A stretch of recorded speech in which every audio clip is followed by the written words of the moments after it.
कि वो अपने वालिद को मनाएगी। इधर फैक्ट्री में एक बड़ा फ्रॉड सामने आया। कुछ मुलजिमीन ने लाखों रुपए गायब कर दिए। इल्ज़ाम यासिर पर लगा दिया गया क्योंकि वो अकाउंट संभालता था। रफ़ीक साहब ने गुस्से में कहा, मैंने तुम्हें बेटे की तरह रखा और तुमने धोखा दिया। यासिर ने लाख कोशिश की कि अपनी सफाई दे सके, मगर कोई सुनने को तैयार न हुआ। हिना को जब पता चला तो वो फ़ौरन सामने आई और कहा, अबू यासिर ऐसा नहीं कर सकता, मैं उसे जानती हूँ। यासिर ये सुनकर रफ़ीक साहब चौंक गए, तुम उसे इतना जानती हो? हिना ने हिम्मत करके कहा, जी अब्बू, मैं यासिर से शादी करना चाहती हूँ। ये सुनकर घर में तूफान आ गया। रफ़ीक साहब ने यासिर को बुरा भला कहा और दिख के देकर निकाल दिया। महल्ले में बदनामी अलग फैल गई। यासिर के वालिदैन भी दुख में डूब गए। यासिर ने हिम्मत न हारी। उसने सच्चाई साबित करने के लिए खुद तहकीक शुरू की। दिन रात मेहनत करके इसने सबूत इकट्ठे किए कि असल में फैक्ट्री के मैनेजर और अकाउंट्स क्लर्क ने मिली भुगत से रकम चुराई थी। और जब ये सबूत अदालत में गए तो सच सामने आ गया। रफ़ीक साहब के कदमों तले ज़मीन निकल गए। उन्होंने यासिर से माफ़ी मांगी, मगर यासिर ने सिर्फ इतना कहा, मैंने कभी इज़्ज़त या पैसा नहीं चाहा, सिर्फ सच चाहा है। हिना ने अपने वालिद को कहा, अबू, यही वो इंसान है जो दौलत के बगैर भी सबसे अमीर है। रफ़ीक साहब खामोश है। कुछ वक़्त लगा, मगर आखिरकार उन्होंने फैसलाबाद के एक महल में यासिर नाम का नौजवान रहता था। यासिर मेहनती, ईमानदार और सीधी बात करने वाला लड़का था।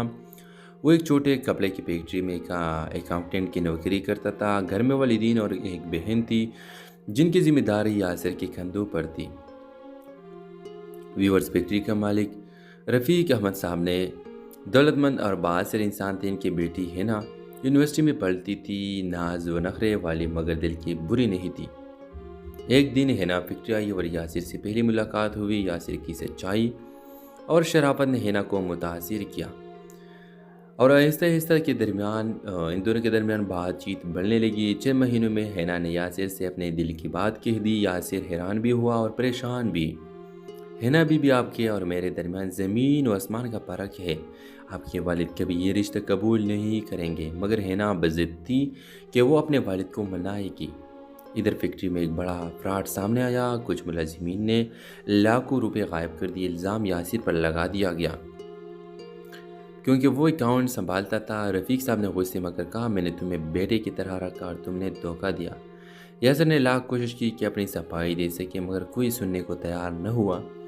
हिना को जब पता चला तो वो फ़ौरन सामने आई और कहा, अबू यासिर ऐसा नहीं कर सकता, मैं उसे जानती हूँ। यासिर ये सुनकर रफ़ीक साहब चौंक गए, तुम उसे इतना जानती हो? हिना ने हिम्मत करके कहा, जी अब्बू, मैं यासिर से शादी करना चाहती हूँ।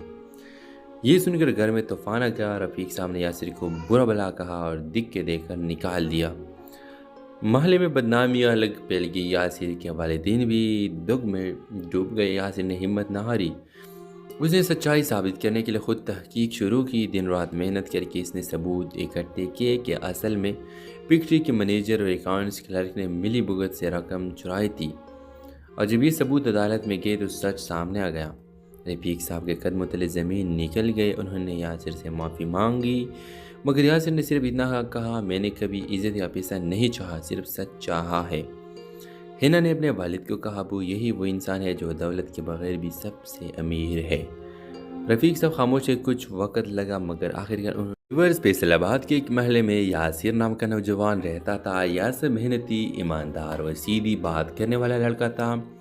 वो एक छोटे कपड़े की फैक्ट्री में एक अकाउंटेंट की नौकरी करता था। घर में वालिदैन और एक बहन थी जिनकी जिम्मेदारी यासिर के कंधों पर थी। वीवर्स फैक्ट्री का मालिक रफ़ीक अहमद साहब ने दौलतमंद और बासिर इंसान थे। इनकी बेटी हिना यूनिवर्सिटी में पढ़ती थी, नाज व नखरे वाली, मगर दिल की बुरी नहीं थी। एक दिन हिना फैक्ट्री आई और यासिर से पहली मुलाकात हुई। यासिर की सच्चाई और शराफत ने हिना को मुतासिर किया और आहिस्ता आहिस्ता के दरमियान इन दोनों के दरमियान बातचीत बढ़ने लगी। 6 महीनों में हिना ने यासिर से अपने दिल की बात कह दी। यासिर हैरान भी हुआ और परेशान भी। हिना भी आपके और मेरे दरमियान ज़मीन व आसमान का फ़र्क है। आपके वालिद कभी ये रिश्ता कबूल नहीं करेंगे। मगर हिना बज़िद थी कि वो अपने वालिद को मनाएगी। इधर फैक्ट्री में एक बड़ा फ्रॉड सामने आया। कुछ मुलजिमीन ने लाखों रुपए गायब कर दिए। इल्ज़ाम यासिर पर लगा दिया गया क्योंकि वो अकाउंट संभालता था। रफ़ीक साहब ने गुस्से में कहा, मैंने तुम्हें बेटे की तरह रखा और तुमने धोखा दिया। یاسر نے لاکھ کوشش کی کہ اپنی صفائی دے سکے مگر کوئی سننے کو تیار نہ ہوا۔ ہینا کو جو پتہ چلا تو وہ فوراً سامنے آئی اور کہا ابو یاسر ایسا نہیں کر سکتا، میں اسے جانتی ہوں۔ یاسر یہ سن کر رفیق صاحب چونک گئے، تم اسے اتنا جانتی ہو؟ ہینا نے ہمت کر کے کہا جی ابو، میں یاسر سے شادی کرنا چاہتی ہوں۔ یہ سن کر گھر میں طوفان آ گیا۔ رفیق صاحب نے یاسر کو برا بھلا کہا اور دکھ کے دے کر نکال دیا۔ محلے میں بدنامیاں لگ پھیل گئی۔ یاسر کے والدین